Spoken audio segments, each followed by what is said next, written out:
Before we get into our main topic tonight, I have to issue out this trigger alert. And this trigger alert is going to be for whoever it applies to. So if the shoe fits, there you have it. The following is going to be my opinion based on the commentary and the interview made about Zack Snyder. Zack Snyder recently did an interview, and I'm going to give my thoughts on that. The reason why I have to give this trigger warning is because there are some dedicated fans out there who will undoubtedly come onto my videos, and the moment they hear something not so good, they will automatically deem it as hate. So I'm letting you know right now, I am going to be critiquing Zack Snyder's commentary. My critique is not coming from a place of hatred. I fully acknowledge that there are other people online that actually just dislike Zack Snyder. I'm not one of those people. I actually like Zack Snyder in certain things. So, I'm letting you know right now, and I'm also going to say this very slowly. I, E-Man, no hate Zack Snyder. No hate Zack Snyder. Okay. My critiques on what he says might hurt you just a little bit. And if it does, I advise for you just to not watch past this moment. It's okay. We won't, it's fine. We're still cool. Okay. It's fine. But if you're going to get hurt, because I'm not going to be loving and lashing all over Zack Snyder, this might be the time for you to wash your hands, wash your butts, and I'll see y'all next week. Okay? All right, cool. I just want to make sure we're on the same page. All right? Because I care. I care about y'all. So we know that Rebel Moon has some problems. Listen, unless you are the hardcorest of hardcore Snyder fans, a lot of people was not checking for Rebel Moon like that in terms of the reactions. And this is from fans and critics, by the way. Um, we do know that Snyder released the PG-13 version. So this is the heavily chopped up, edited version of the film. I already told y'all that this was not a good movie to me, and a lot of it had to do due to the editing. The editing was a huge problem that further compounded issues in the film for me. Even with that said, it was also a little bit discouraging to know that when Netflix gave you this option to make this movie, that you decided to make these two different versions or whatever. I don't even care what the reasoning is. To be honest with you, it doesn't matter. To me, it still feels like a waste of my time as a viewer. Now, let me be very clear. I like where Snyder's approach was, which was like back in the day when you'd have home entertainment video, um, you would get something extra with those films, on the home entertainment media, and that would be really cool. I'm fine with that. So the director's cut stuff, it's fine to an extent. If you tell me that, hey, you're going to give me an alternate ending, hey, you're going to tweak some little things here and there, I'm cool with that. But this man is basically saying like, yo, here's a chopped up edited version that doesn't, by his own admission, by saying that the director's cut is better, you're telling me that this is a lesser film. Why are you showing me lesser product at all? Don't show me lesser product. Now, if you have two great products, now we can talk. But don't show me the lesser product. You're wasting my time. And this also made me basically a little bit more discouraged in watching the next one. Because why would I want to reinvest more time? And by the way, there's another part to Rebel Moon. So now, if you happen to be one of those people that didn't like it, you potentially would have to rewatch the new unedited version, which is probably another 3 hours, and then watch another part 2 as well. Whew, man. So it's a lot. There's a lot. But now we actually have some information here about when the longer version, the director's cut, is actually going to come out.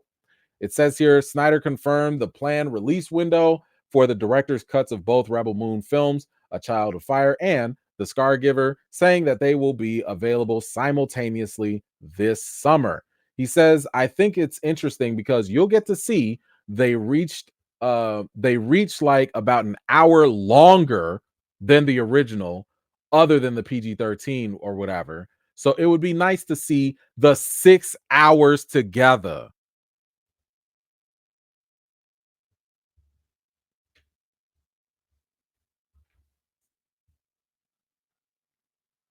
This is the definition of too much because it's not 6 hours. It's really almost 9 hours that you're demanding, especially if we sat here and watched your other edited version. So you want me to go watch the director's version, which is 3 hours, and then another version that, by the way, is there a director's cut of that too? Did we talk about, like, has anyone asked that question? Has anyone asked, hey, the second part, Scargiver, is that another version that's not really as good and you're just holding back another super secret 4 hour version of that? I want him to respect our time.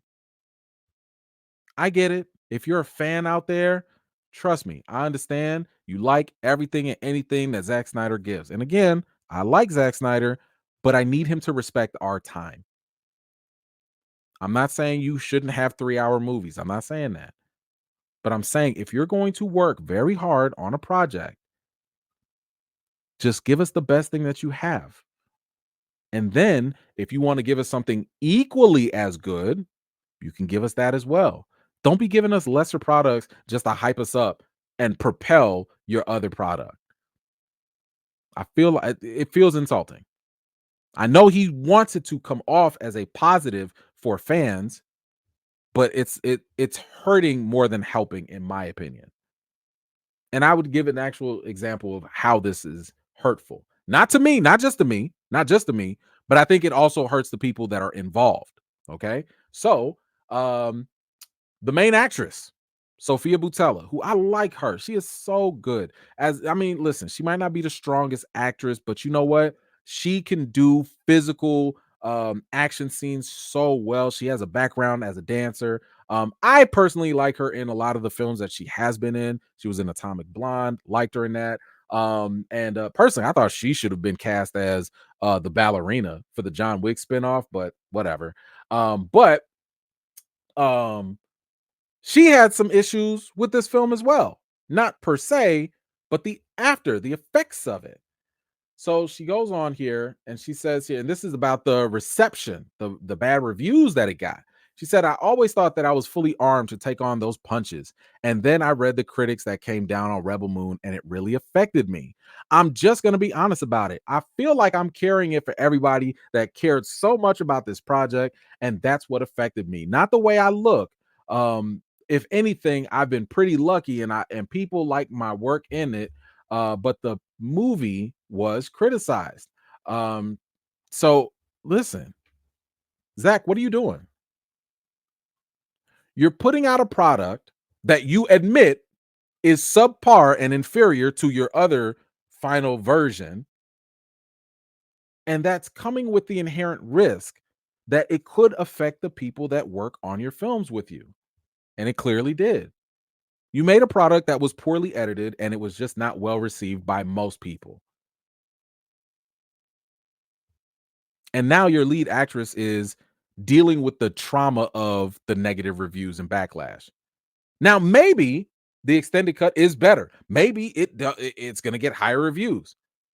But was it worth it? Is it worth that putting out a subpar inferior product? Is it worth the fact that not just Sophia, but maybe other people on the cast and crew, maybe they got affected too? Maybe some other people in the cast and crew lost job opportunities because they just got attached to a movie that's getting a lot of negative press. Is it really worth it at that point?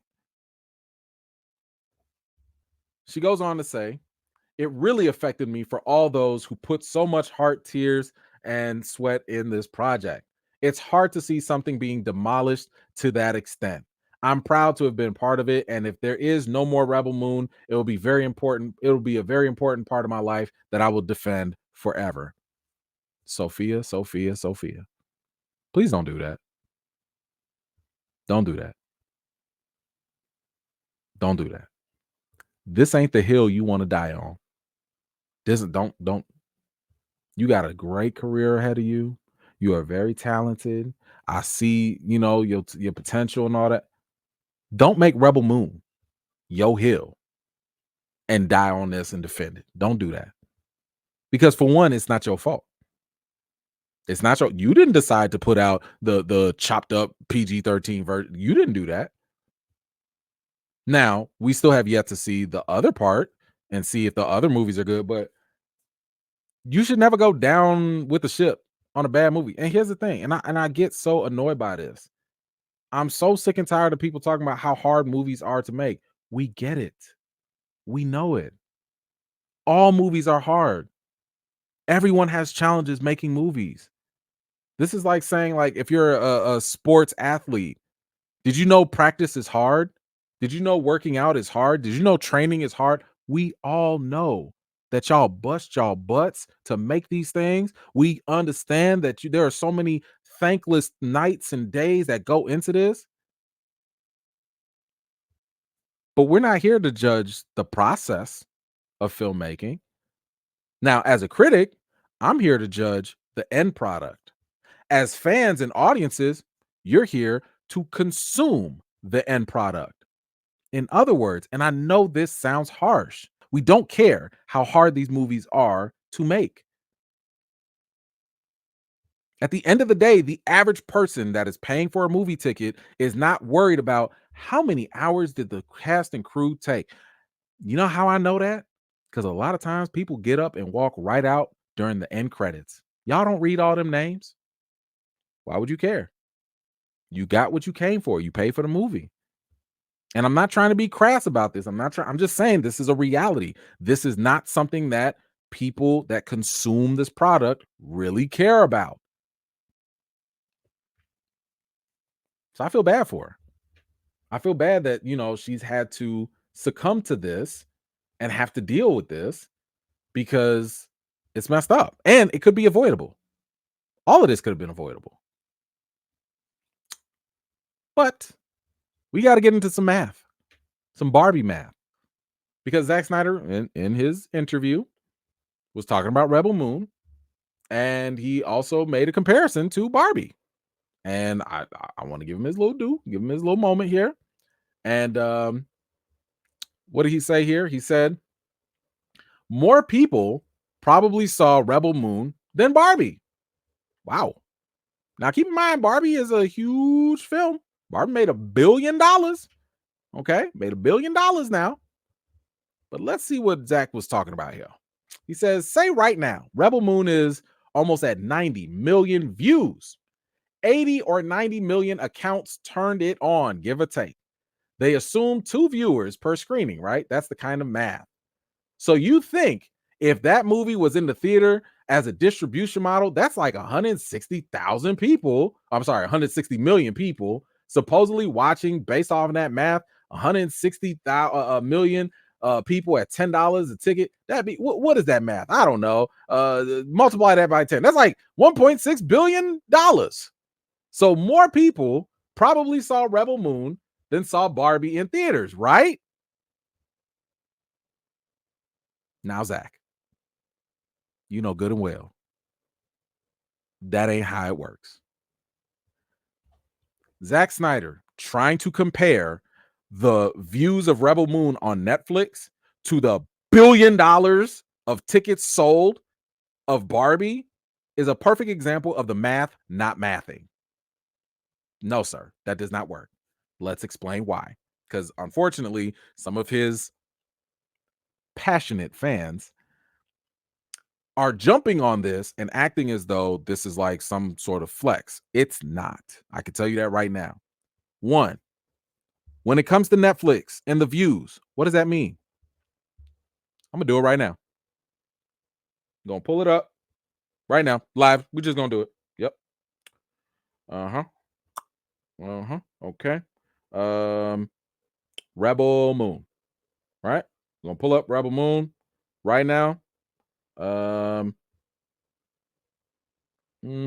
Okay. I am right now playing Rebel Moon on my phone. Okay, Rebel Moon. Y'all see it? Rebel Moon. Okay, it is playing. I just turned it off. That's a view. Did I watch Rebel Moon right now? That's a view. When you're counting views, how many people sat and actually watched the whole thing? How many people even did it? Now, what did he just say? According to Netflix, they assumed 2 people were watching. It was just me. What are 2 people at? It was just me. So if it's just me, I just gave you a view in like 20 seconds. Do you think that that's really the same thing versus me getting up, getting dressed, driving somewhere, maybe paying for parking, buying a ticket for myself and possibly my wife or guest or whatever to go watch Barbie?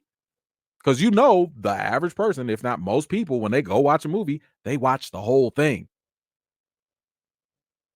Versus, let me pick up my phone, let me turn on my TV, man, I don't need, how anybody even stayed awake? You know how many times things just start playing on my Netflix?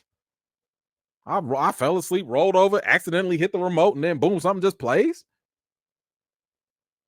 Zach, this ain't it, bro. This ain't it. This ain't it. Don't do that math no more. Don't compare Netflix views with box office ticket sales that people got up and paid money for. Don't compare that no more. Okay? Please don't. Anyway, guys. Who said this? Somebody said you showed us the screen, so that's like 200 more views. According to Snyder math, I guess it is. Anyway, what do y'all think about this Rebel Moon situation? How do you feel about the actress getting, feeling very affected by the negative reviews? Do you subscribe to Zack Snyder's type of math? Does it make sense to you? I don't know. Maybe it does. Whatever you think, let me know your thoughts in the comments down below.